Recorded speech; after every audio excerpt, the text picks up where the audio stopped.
So hello friend, দেখছো সকাল সকাল উঠে পড়েছি কাজে যাওয়ার জন্য। কাজের জন্য রেডি হচ্ছি এবং সকালে কোনো রকমের হালকা ফুলকা খাবার খেয়ে বার হচ্ছি কাজের উদ্দেশ্যে। এবং আজকের কাজটা হচ্ছে গঙ্গা পারমেরে অগ্রদ্বীপ রেল স্টেশন।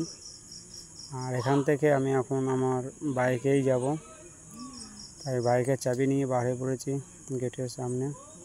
এবং বাইক আমি ঘুরিয়ে ফাঁকা জায়গায় রেখে দিয়েছি যাতে আমার ভিডিও করতে কোনো অসুবিধা না হয়। আর এই যে এবার আমি যাচ্ছি আমার কাজের জায়গায়, দেখতেই পাচ্ছ।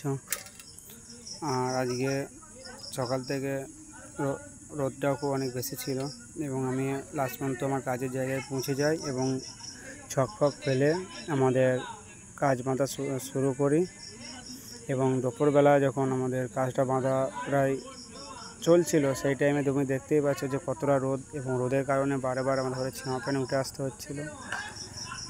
এবং লাস্ট ফাইনাল আমরা কাজটাকে বেঁধে কমপ্লিট করে বাড়ি চলে আসলাম। সো